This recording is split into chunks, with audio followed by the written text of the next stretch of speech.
the Poetry Center, bringing poetry to Paterson since 1980 at Passaic County Community College.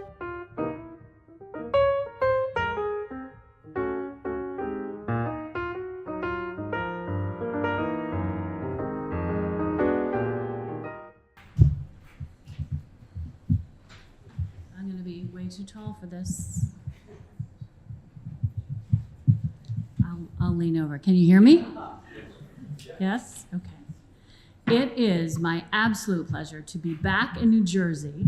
We moved last year to upstate New York in order to introduce my friend and longtime fellow member of our faithful writing group, Susan Rothbard, whose finalist manuscript is called All the Wrong Things, which is ironic because she always says all the right things. Susan is, as I am, a retired teacher of high school English and creative writing. She and I used to exchange creative writing prompts and assignment ideas for our classes when we were still teaching.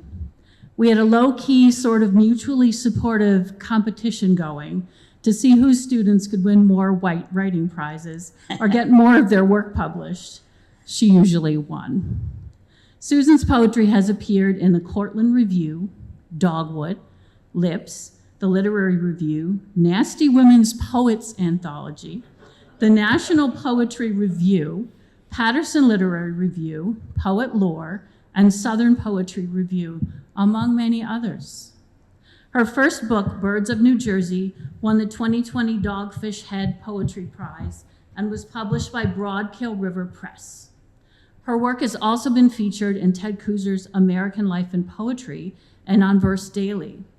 Susan also received a 2025 Individual Artist Finalist Award from the New Jersey State Council on the Arts. And none of these accolades surprise me, as we have been in a small but serious writing group for years, where we give each other assignments weekly or bi-weekly and meet to share what we wrote, now on Zoom, and give each other new assignments. Susan keeps me on my toes. She never comes to a meeting empty-handed, so I always have to bring something too, no matter how rough, because I know she will have a poem she says is nothing, and it will invariably be a beautifully crafted thing. Again, it is my great pleasure to introduce to you manuscript finalist Susan Rothbard.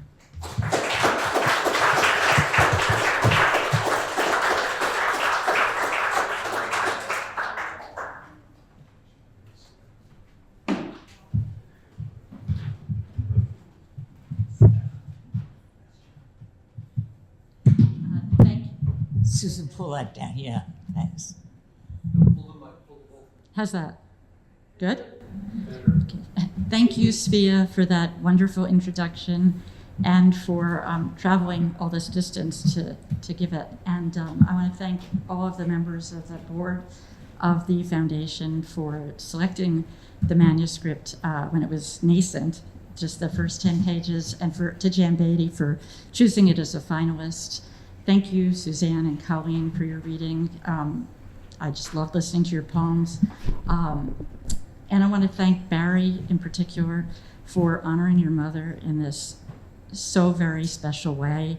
I was fortunate to work with Laura when I first started, returned to poetry after a long hiatus, and I remember going to retreats and workshops, and she was encouraging and fun and positive, and a real role model for me, both in her work and in her teaching, giving me permission to say the things that I needed to say.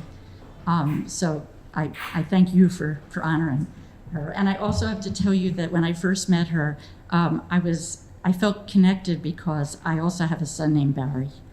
And I'd never met anyone else who did, so that was the first time that happened. So it's really special to be here. I'm going to read some poems from my manuscript, All the Wrong Things, and most of the poems Svea knows because they were almost all written in our group. That's how inspirational it is. And I just had turned to her and said, I still haven't written my poem that's due on Monday, and she said, neither have I. But we won't show up empty-handed. Anyway, all of these poems were written pretty much during the pandemic between 2020 and 2023. And this first one is the poem from which the title of the manuscript comes from. And it touches a little bit on a topic that is a thread through about 7 or 8 of the poems in the manuscript, and that's serial television shows. I never watched television until the pandemic, pretty much. My retirement from teaching coincided. And so I guess I just found it intersecting with my life a little bit. So that's a thread that runs throughout. The next season. We're on season 4 now, and Jeff's decided he no longer likes the main character, who's turned out to be sleazier than we thought in seasons 1 to 3. But I say it's meant to be that way. We're meant to see his complexity and to struggle with our feelings because that's what makes for good drama. The brother whose death we celebrated seems to have had a heart after all, but we can't bring him back to apologize.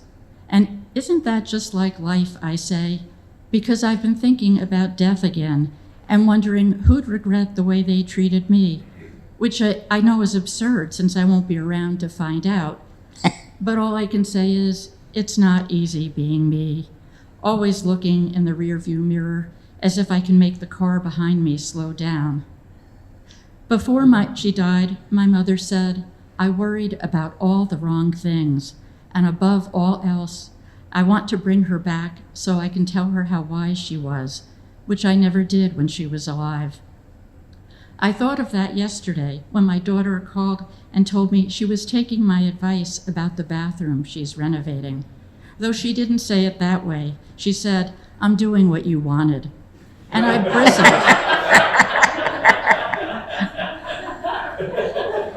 bristled. But then I realized she couldn't bring herself to say I was right, to simply thank me. And now I'm thinking it isn't easy for anyone to be a person. Truth is, I'm tired of being right. I'd like to be swaddled and nursed, carried and cradled. In her last days, from her hospital bed, my mother said, I want my mother.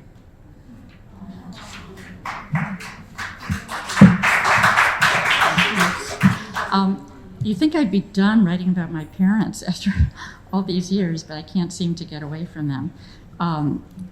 Sex and death. The stargazer lilies have opened completely, stigmas glistening, anthers shedding pollen onto the petals, and I think sex and don't want to look at them the same way I didn't want to see my parents naked or think of them in flagrante delicto, though I do miss their laughter when they heard a joke about sex. My father's favorite, the one about Saul, whose friend sent a stripper to his house for his 80th birthday. When he opened the door and the woman said, how about some super sex? He said, I'll take the soup.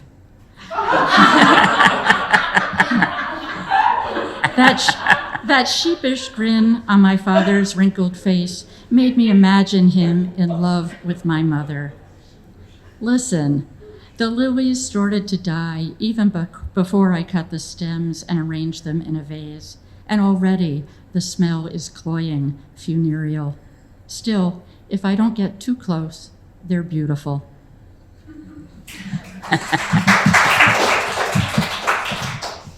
So among other things that happened during the pandemic was that we adopted a dog who I had said I'd never get another dog. We had lost our dog the summer before.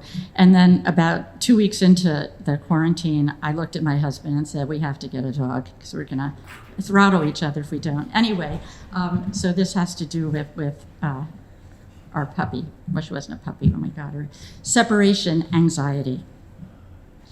We put the dog in the crate, then open and close the front door so she thinks we've left.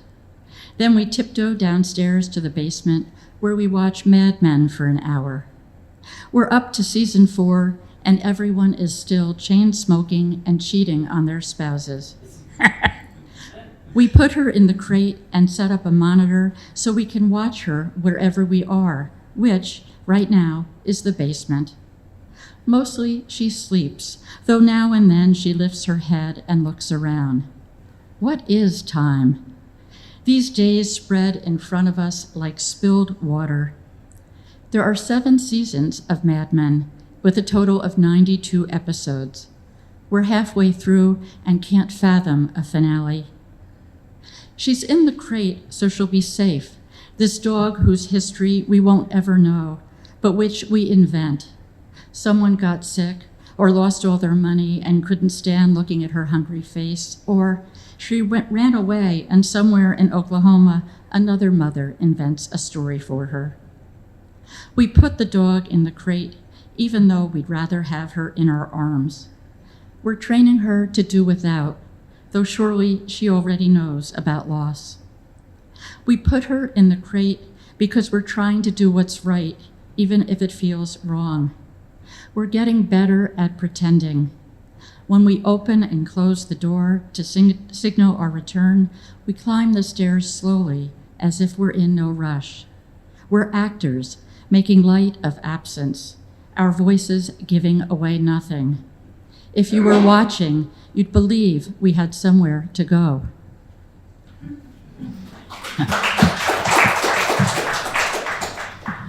The title of this next poem is actually the title of the painting which it refers to, which is an oil painting by Daryl Hutto, which was hanging in a friend's house. It's titled The Blue Dot. Amy says it took a long time for her to like modern art, but now she wakes to see this piece that hangs on the wall in her bedroom every day, untroubled by its ambiguity. Florida, she says, has grown on her too, and would I like to see the orchids she's attached to the trees in the backyard? Out we go through the sliding doors, humid air surprising me, as it always does in winter. And now I'm thinking about geography, how it's 80 degrees here and 10 in New Jersey, which I left this morning, marveling that both can be spinning on the same planet. Outside, the orchids seem to be of the tree, nestled as they are in sphagnum moss, not transplanted as they were by Amy's hands. When she moved here, she says, everyone brought her orchids to welcome her, and she didn't know what to do with them all. But see how they're flourishing next to the butterfly garden? The last report from the doctor was good, she tells me later as we sit by the pool, then adds that she believes even the worst things give rise to good, like how she might never have moved to Florida if she hadn't gotten sick, and look how well that had turned out. Through the glass, I see the painting, its center more purple than blue, white and black lines in fragments around it, as if someone tried to contain the blue but soon gave up and let it bleed into the surrounding colors. I don't know what it's supposed to be. At first, it looked like the end of the world, but now I see the colors shift into shapes, an ancient face, a tree, then a womb, before becoming, once again, the world.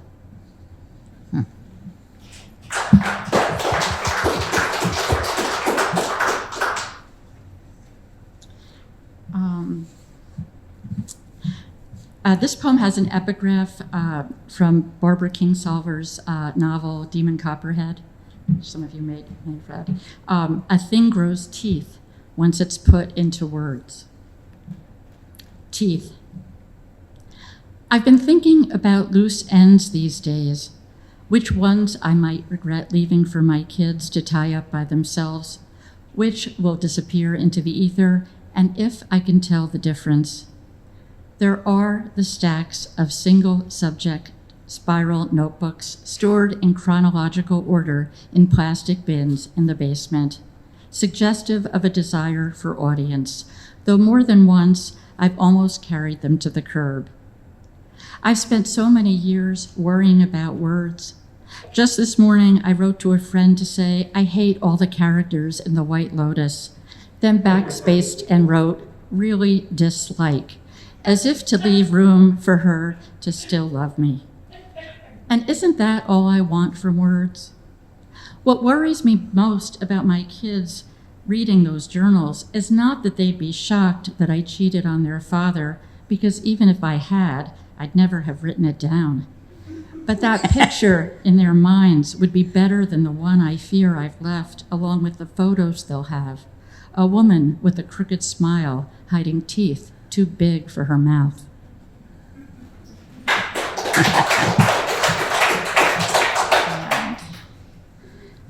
think I have one more. Yep. So I'm going to end with a poem about a subject that has fascinated me for a long time, and that's synchronicity, this idea of coincidence and what brings us together. Synaptic. What I love about my new garden hose is that it obediently uncoils at the turn of the spigot and then curls at my feet like a pet. Though my friend Betsy shrieked when she saw it at the side of the house, mistook its orange and black pattern for the skin of a snake. And wasn't it strange, she said, that she'd just had a dream about snakes. And that got us onto the subject of dreams, how the mind has a mind of its own. The next day, I sat on the front stoop next to the hose, talking on the phone with my sister about marriage, how women bear more of the burden, and she said, it's always been that way. Think of Adam and Eve, how she took all the blame. And there I was, in a garden again, with a snake again. I want to believe it's more than coincidence. Not that the hose is more than a hose, but that the body is more than a body. There's a synapse connecting us across time and space, like when the physical therapist presses the muscle in my back and I feel it in my leg. I want to believe we're connected to each other like that. The snake, Eve, Betsy, my sister, and if I touch the right spot, you'll feel it too.